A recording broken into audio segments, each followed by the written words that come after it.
তো হ্যালো বন্ধুরা, কেমন আছো তোমরা সবাই? আশা করছি তোমরা সবাই ভালো আছো আর আমি অনেক ভালো আছি। তো চলে আসলাম আমার একটা নতুন ভিডিওর সঙ্গে। তো এখন টাইম হচ্ছে কটা বাজে তো না, দাঁড়াও, এখন 11টা 11 বাজে। মানে কালকে রাত্রেবেলায় তো কালী পুজো ছিল, জানোই তোমরা। আমি হয়তো একটা শর্ট ভিডিও মানে তোমাদের সঙ্গে আমি শেয়ার করব। তো কোনো ফুল ভিডিও আমি দিতে পারবো না, কারণ সেরকমভাবে ভিডিও করা হয়নি। তো ওই কারণে কালী পুজো ছিল বলে কাল ঘুমানো হয়েছে মিনিমাম ওই 3:30 4টের কাছাকাছি করে। তো ঘুম থেকে উঠতে একটু লেট হয়েছে ওই কারণে। তো এখন ঘুম থেকে উঠে একটু ফ্রেশ হয়ে নিয়ে একটু হালকা করে খাবার দাবার খেয়ে নিয়ে এবার রেডি হয়ে আবার যাচ্ছি ঘুরতে। তো কোথায় যাচ্ছি এটা সারপ্রাইজ, তোমাদের সাথে আমি শেয়ার করব। আর এই যে তনুও রেডি হয়ে গেছে, আর এদিকে পিসেমশাই বাবা কোথায় চলে গেছে। এই যে বাবা, বাবা হাই করো, গুড মর্নিং। এই দেখো আমাকে মুখে মাখা দাও। তো কে কে যাচ্ছি সেটা আমি দেখাবো তোমাদেরকে বেরিয়ে। এখানে লাইট খুব কম, ঠিক আছে, গ্রামের বাড়ি তো বুঝতেই পারছো, এখানে লাইট খুব কম, ওই কারণে সেরকমভাবে ভিডিও করা যাচ্ছে না, ভিডিওটা ক্লিয়ার আসছে না। আমি বেরিয়ে দেন আবার ভিডিওটা করছি। তো বেরিয়ে গেছি বন্ধুরা, এই যে দীপু ওর ব্লগটা অন করেছে, আর এদিকে মা হাই করো, এই যে পিসি এইদিকে হাই বন্ধুরা, আর ওই যে পেছনে বাবা আসছে। বাবার ওই হোয়াইট কালারের মানে স্কার্ফটা কখনো ছাড়ে না, ঠিক আছে। হ্যাঁ, ওটা একটু আপনারা অ্যাভয়েড করবেন, এটাই। তো চলো যাই, আবার অটো না টোটো দেখি কি আসছে, সেটাতে করেই যাব। আর কোথায় যাচ্ছি না যাচ্ছি সেটা আমি তোমাদের সঙ্গে আরেকটু ওয়েট করো, পরে শেয়ার করছি, ঠিক আছে। তো চলো, আমরা চলে এসেছি বন্ধুরা, বাস স্ট্যান্ডের কাছে দাঁড়িয়ে আছি। দেখি এখন অটো বা টোটো কিছু একটা যাই হোক রিজার্ভ করা হবে, তারপরে দেন যাবো আমরা সবাই মিলে। এখন এখানটাতে আছি দাঁড়িয়ে, এদিকে এই যে সবাই গাড়ির সঙ্গে এখানে আছি।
দেখতেই পাচ্ছ বন্ধুরা, আমরা কিন্তু রওনা দিয়ে দিয়েছি। তো কত মনোরম পরিবেশ, আর দেখতেই পেলে যে ব্রিজটা আমরা ক্রস করে এলাম ওটা কিন্তু পাণ্ডবেশ্বর ব্রিজ। আর গ্রামের রাস্তা তো সুন্দর হবেই। তো নেমে গিয়েছি, তারপরে আমরা দুবরাজপুরে মোড়টার কাছ থেকে, এখান থেকে জাস্ট 10 মিনিটের পায়ে হাঁটা পথ। তো তারপরে দিদিদের বাড়ি যাচ্ছি। আর দিদিদের ছাদের থেকে জানো দুবরাজপুরের যে মানে পাহাড়টা, মামা ভাগ্নে পাথর যেটাকে বলে, তো ওটা পুরো স্পষ্ট দেখা যায়। তো আমার ফোনের ক্যামেরাটা মানে অতটা স্পষ্ট নয় বলে আমি ঠিক তোমাদেরকে দেখাতে পারলাম না। ওই দূরটাতে করে আছে মানে পাথরগুলো। আর জানো আমার অনেক দিনের ইচ্ছা ছিল ওখানে আসার, বাট আমি আসতে পারিনি। তো আজকে ফাইনালি এসেছি। একবারে যখন পাণ্ডবেশ্বর এলাম সবাই মিলে ঠিক করলাম যাওয়া তো হয় না, তাহলে যাওয়া যাক একবার, দিদির সঙ্গে দেখা করে আসি আর মামা ভাগ্নে পাথরটাও একটু দেখে আসি, ঘুরে আসি। আর জানো তো দিদিদের বাড়িতে গাছে খুব কাছে কাছে আম হয়ে আছে, আর ওগুলোই আমি একটু ভিডিওতে ক্যাপচার করার চেষ্টা করছিলাম। আর ছাদের দিকে যেগুলো ছিল সেগুলো সব মানে পেরে নিয়েছে ছোট ছোট, মানে দিদির ছেলেগুলো তো ছেলেমেয়েগুলো তো ছোট ছোট, তো ওরাই পেরে নিয়েছে।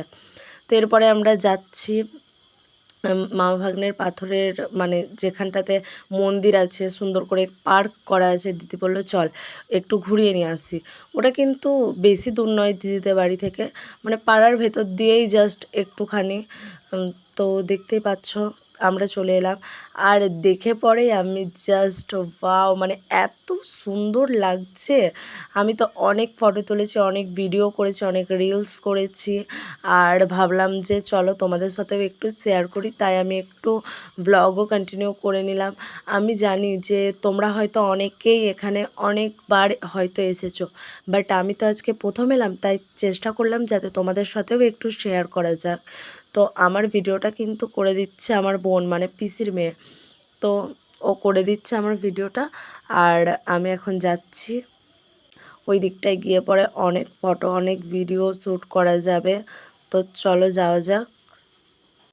আর এখানের মানে দৃশ্যটা তো এতটাই সুন্দর কি বলবো। আর এতটা গরম নেই জানো তো, এত গাছপালা রয়েছে, ছাওয়া তো, তাই এতটা গরম নেই। এতটা উপরে গিয়েছিলাম বাট সেরকম একটা কষ্ট হয়নি, যে গরম লেগেছে কষ্ট হয়েছে সেরকম কিন্তু নয়। আর মানে এতটাই সুন্দর কি বলবো। আর মা আর বোন ওদিকে ফোন নিয়ে শুধু, মা বলছে আমার ফটো তুলে দে, বোন বলছে আমার ফটো তুলে দে। আর কিছু উঠতে পারছে না, শেষ হয়ে গেছে, আর কিছু করতে পারছে না। পায়ে ব্যথা। দেখো কি সুন্দর।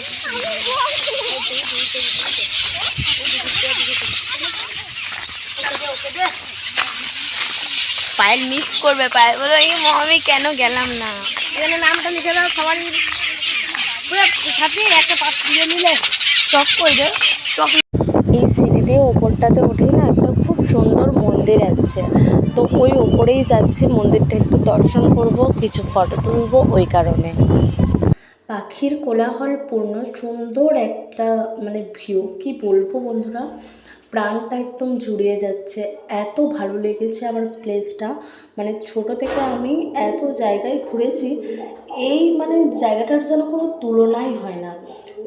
শান্ত স্নিগ্ধ পাখির কোলাহল, মানে আলাদাই একটা অ্যাডভেঞ্চার। এই প্রথম এলাম তো আমার খুব ভালো লেগেছে। এরপর থেকে আমি যখনই দিদির বাড়ি আসবো এখানে তো আসবোই, আর উল্টে আরও মানে আসতাম না, খুব রেয়ার ছিল আসাটা। তবে এবার থেকে যখনই আমি দিদির বাড়ি আসবো এখানে আসবোই। আর এখানে রয়েছে বাবা ভোলেনাথ, এটা পাহাড়েশ্বর বাবা নামে পরিচিত। এখানকার সবাই এই ঠাকুরটাকে কিন্তু খুব মানে, আর মন্দিরটা এত সুন্দর কি বলবো। তো পাহাড়েশ্বর বাবার দর্শন করে নিলাম, এবারে বাড়ির পথে রওনা দেব। অনেকটা তো লেট হলো, আবার বিকেলবেলাতে ট্রেন আছে, তাই চলে যেতে হবে। কিন্তু একদম ইচ্ছা করছে না, মনে হচ্ছে আর কিছুক্ষণ থাকি আর কিছুক্ষণ থাকি।